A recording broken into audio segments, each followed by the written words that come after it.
Katt Williams just exposed Hollywood and dragged all the comedians that came up with him or recent. So let's get right into it. So we all know Kevin Hart and Katt Williams have been going at it for years. They had tension with each other. Katt Williams potentially caused Kevin Hart an industry plan, saying that no one heard of him before or after the movie Soul Plane. So where did he come from? He said that his journey ended up on LA, but most of his comedic shit was on the East Coast, which is understandable, but let's get into it. Timelines don't match up. Timelines just don't match up. And now we have Kevin Hart's response to what Katt Williams said about him being an industry plant and about his career. Let's get into it and not waste no time. My frustration with Katt Williams comes from, you keep pointing at Hollywood. Hollywood this, the white man, this, and this. When do you take responsibility for your actions? You had the shot. Katt was in that position at one point. You were the guy. Yeah. You were set up to be the star. You didn't show up to work. You f***ed off promo shoots. You f***ed off your promo trips that they had set up for you. You became a risk to the studios, which is why the studios stopped f***ing with you. Why was he a risk? He chose drugs. Oh, okay. Take responsibility for what you chose and say, you know what? I got to fix me, and I'm going to come back and I'm going to stand up for comedy. Hollywood. No one in Hollywood has a memory of going to a sold-out Kevin Hart show, there being a line for him ever getting a standing ovation at any comedy club. He already had his deals when he got here. Have we heard of a comedian that came to LA and in his first year in LA, he had his own sitcom on network television and had his own movie called Soul Plane that he was leading? No, we've never heard of that before that person or since that person. What do you think a plant is? He just did his documentary with Chris Rock where he shows you that his whole upbringing in comedy was on the East Coast. Yeah, it was. So how simultaneously was he here in Los Angeles doing the same thing? It did happen. For a 5-year period, every single movie that Kevin Hart did was a movie that had been on my desk, that all I had said was, just, can we take some of this step and fetch it shit out? And then I can do it. Like, it don't need to be overtly homosexual because I'm not homosexual, right? It doesn't need that to be funny, right? Mm-hmm. And me saying that and them going, oh yeah, no problem. And then going to give it to this other guy and having him do it just like it was. And acting like I'm a bad person because I keep standing on my standard. But Kevin told you he wasn't gonna wear no dress until they offered him the dress, and then he put it on. And what did he say after he wore it? I made my own decision, duh. But you didn't make it before they brought it up, did you? It's okay. Katt Williams also just went at Cedric the Entertainer for using one of his jokes that Katt did in a stand-up comedy back in the day in about probably like 1999 or 898. And Cedric the Entertainer recopied that joke, and Kevin Hart gave him a pass because Cedric the Entertainer apologized. But he went on Club Shay Shay and he was downplaying Katt Williams like Cedric would do. You know what I'm saying? So he wanted to express that, but we're going to check out what Cedric said in the Club Shay Shay before we get on to the part when Katt Williams dragged him. You know what I mean? Katt say you stole one of his jokes. Yeah, like, I mean, it was ridiculous. You know what I mean? It was like the idea of the joke that he was even talking about don't even match up with no timeline. The deal with this brother is talking about it. That joke is over 30 years old, close to 30-something years old. I did the Kings of Comedy in 1999. Probably had been doing that joke 6-7 years before that. I don't even know if Katt was doing comedy then. Cedric told you when you asked him, did you steal Katt Williams' joke? Yeah. He said, it don't line up. Like, what doesn't line up? This is a televised joke that Mark Curry helped me punch up and get to the level that it was.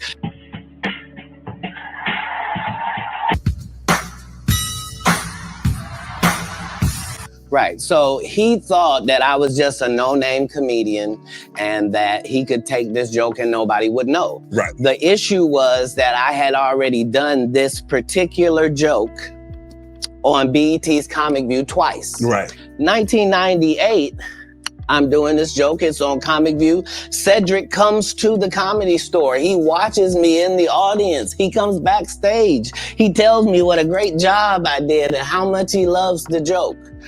2 years later, he's doing that as his last joke on the Kings of Comedy. And he's doing it verbatim. He's just changed my car into a spaceship.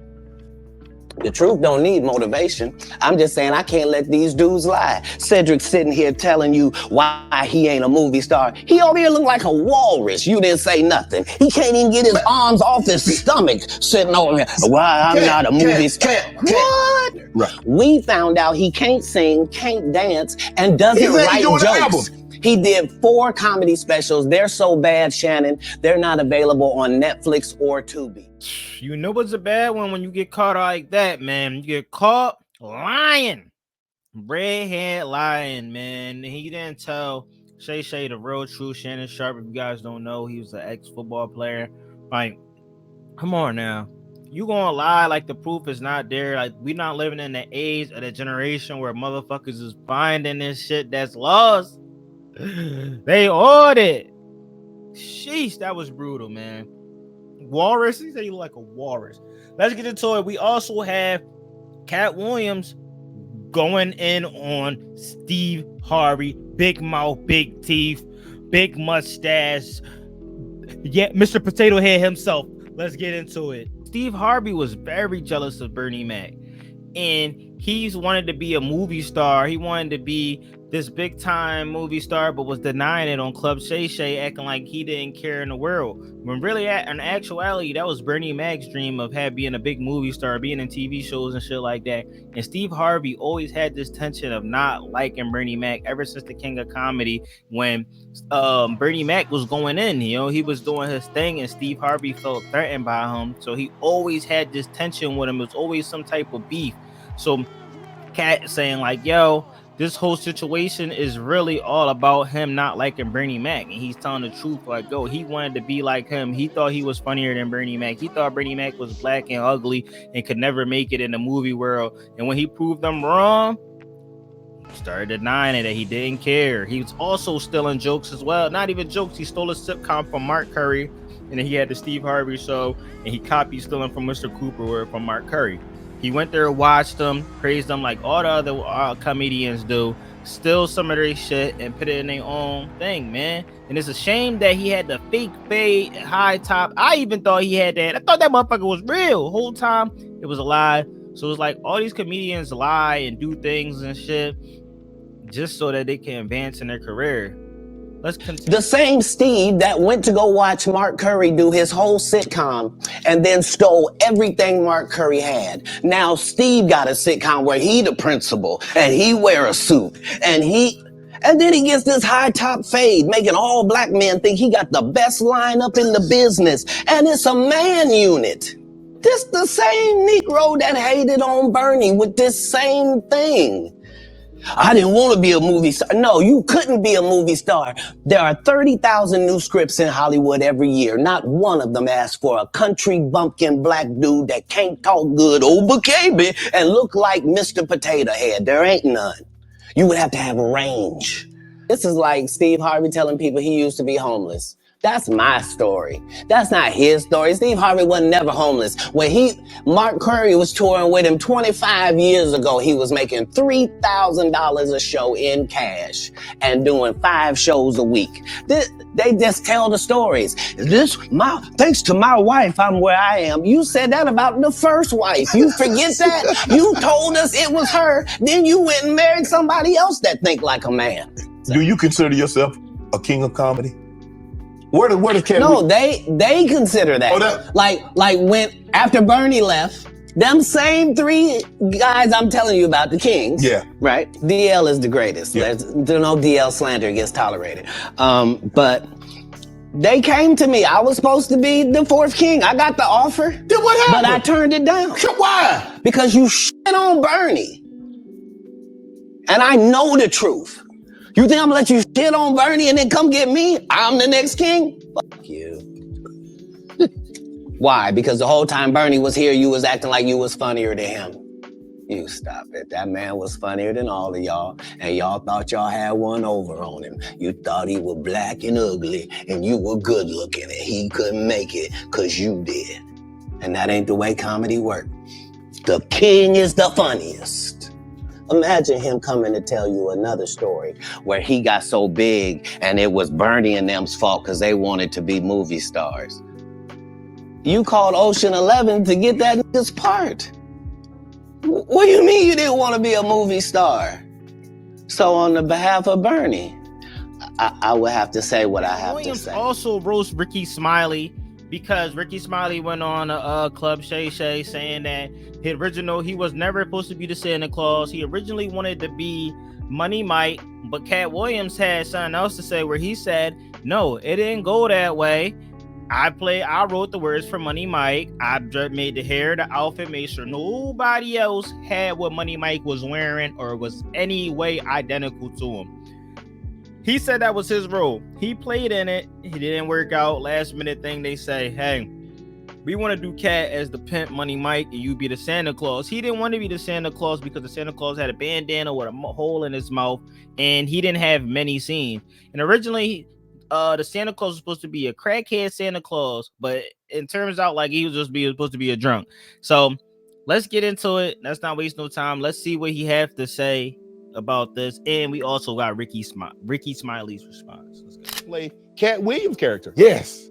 And Katt Williams was supposed to play my character. This man told you he had Katt Williams' role. He was gonna be Money Mike. Wait. And Katt Williams was gonna be the Santa Claus. Now three quick points. You mean in Hollywood they cast a 5'5" black Santa Claus that weigh 145 pounds? That's your story. Your story is the Ricky Smiley that couldn't even do curse words because he had a Christian fan base. He was gonna play the pimp. Why you didn't ask him why has he played a woman in more movies than he's played a man? Him and Tyler Perry can't play a man to save their life.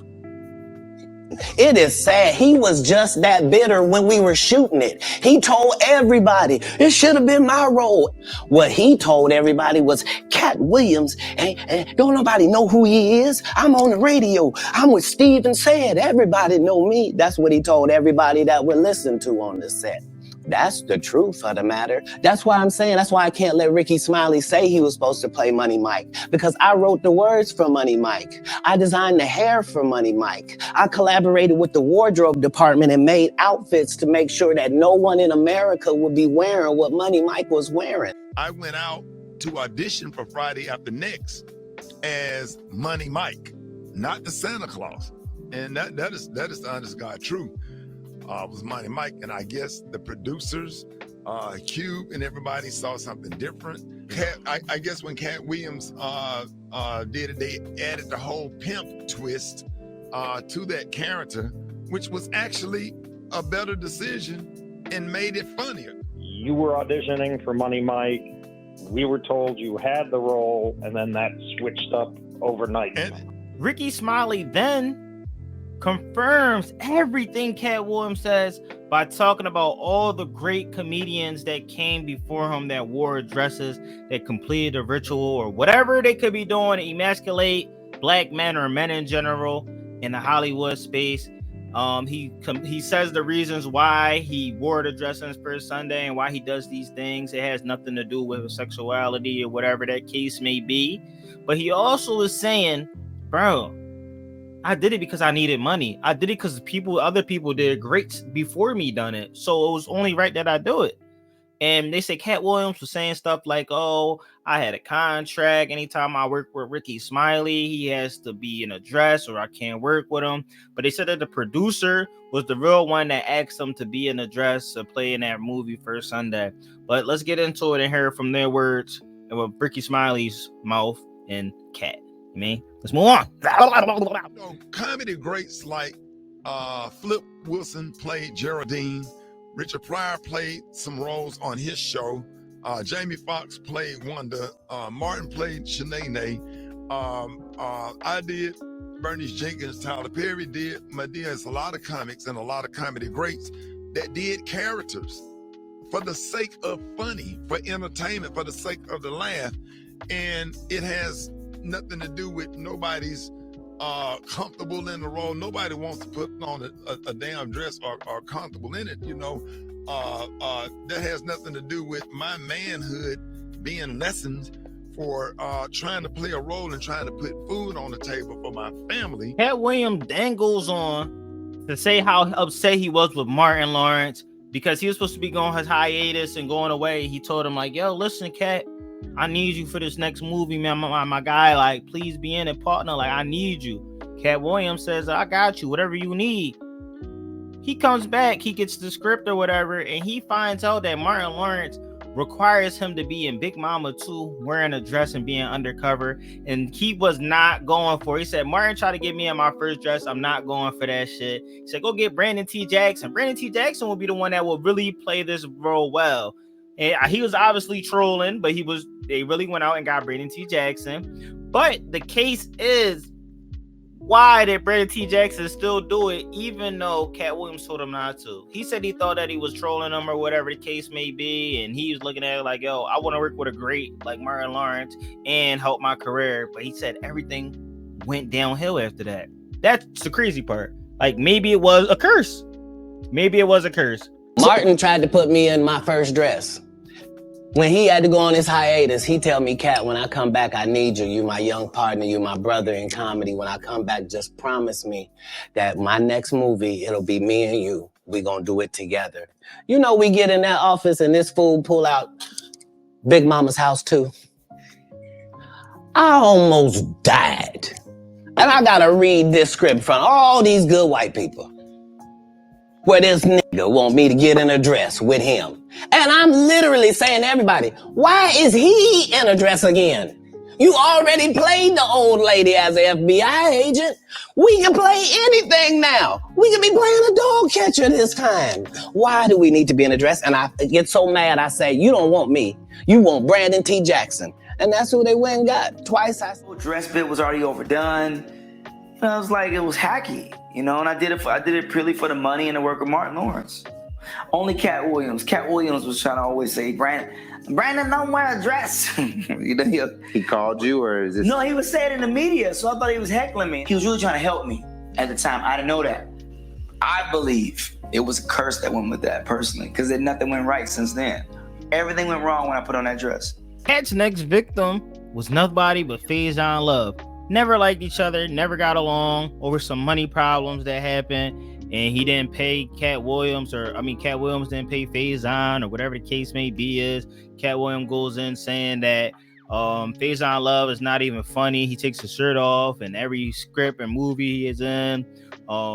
Also, damn, you told me you guys are a fan of Faison Love for 32 years and you still waiting on for a stand-up or a comedy tour, shit like that. And listen, man, I understand where he coming from. Faison Love then goes in this next clip and says the most overrated comedian of all time is Katt Williams, and didn't hesitate. He didn't hesitate at all. He let that shit be known right away. Let's get into it here. Faison Love, guys say. And then Katt. When it comes to comedians, right, who would you say is the most overrated comedian of all time? Katt Williams. What great has he done since Pimpin' Chronicles? That's what I'm saying. If you a Faison Love fan, you mean you've been a fan of him for 32 years, you still waiting on him to do his first special? You can't just be Faison in every movie. Like, you just gonna take your shirt off on every movie? Like, why does it say that in your script? Man, let Big Worm live. Let him breathe, Katt.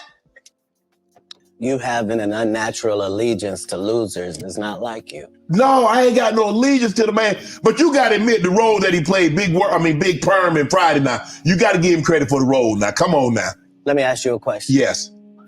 If what you're saying is correct, why wasn't he in Next Friday or Friday After Next? I mean, his role, it wasn't good. Sorry. Next, he goes in on Michael Blackson. He talks about how Michael Blackson isn't funny, how most of his scenes in movies are short, how he's a real African with a fake African accent. He told him to stop wearing dirty dashikis and start dressing apart, or the things that he say that he has in life, dress like that, dress more professional. What else? And some shit about them on Wild 'N Out back in the day. Well, probably last year in 2023. Something about joking and all this shit. I just know they don't like each other. Let's get into it. Let's see the clip. Play clap. I want to know what's shorter. You or my scene in Next Friday? All of your scenes are small. I don't like this. And he doesn't like you either. Most comedians don't get booed enough. This is how you end up with a Michael Blackson who's a real African doing a fake African accent. Okay, this guy is mad at me. All I did was give him the best advice of his life. Remember, he was wearing dirty dashikis, and I told him he needed to dress to be in the position that he's trying to say that he's in. And if you're the African king of comedy, sir, there's actually comedians in Africa doing comedy. If you're gonna say that, you gotta go to Africa and get a school, dude. Everybody got, you gotta put in some work. And these guys, they take my advice, they change their whole persona, and then they hate me for it. Michael Blackson tweets, Katt Williams is definitely top 10 comedians all time, top 5 alive, but we all have to agree he is not Katt of 2005. I can't believe this lying, dehydrated leprechaun say he told me to build a school. Laughing my ass off. I only built a free school so that the kids could whip your ass for free. Motherfucker. Katt Williams is very smart midget nigga. He took shots at the top 10 comedians alive today so we could all respond and make him relevant again. Then he says, never been booed, been watched get booed in 2 cities, Cincy and Cincinnati, booed him. I'm so confused, I'm African, the African fake descent. My accent had me roasted every day in school and in comedy clubs in America, and I wish I could get rid of it. Even my Philly accent is fake. I guess the only thing real about me is my dick. Yeah, so there's some tweets from him. I can't really see the top part, but it's definitely about him being booed in his own town in Cincy. Katt Williams even had time for actors as he drags Jonathan Major, the Kim Kardashian, Ludacris, and all these other people as well. He wasn't just coming after comedians. With Jonathan Majors, he talked about the reason his sentence got reduced and they made it light was because of Megan Good.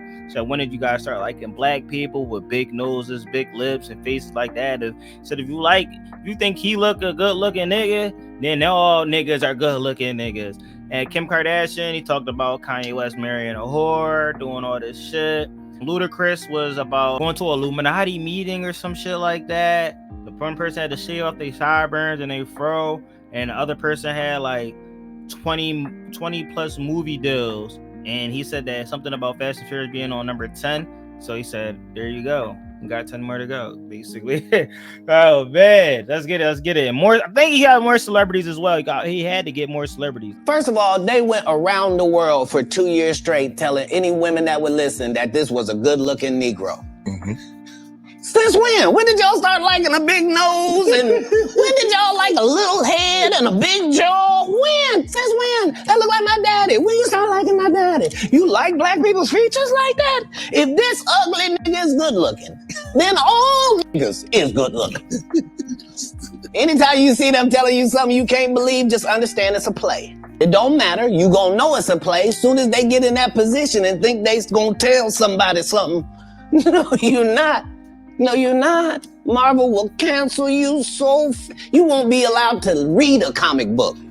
What is you talking about? Get out of here. Get out of here, ugly boy. What do you expect? The guy married a whore. Like, what? Oh, Lord. Katt Williams also goes on and says that most of these people that get in these higher positions, they end up dating a light-skinned woman with a weird, ugly face. And he said it applies to 7 different people because this is what they give you when you get to that level of success.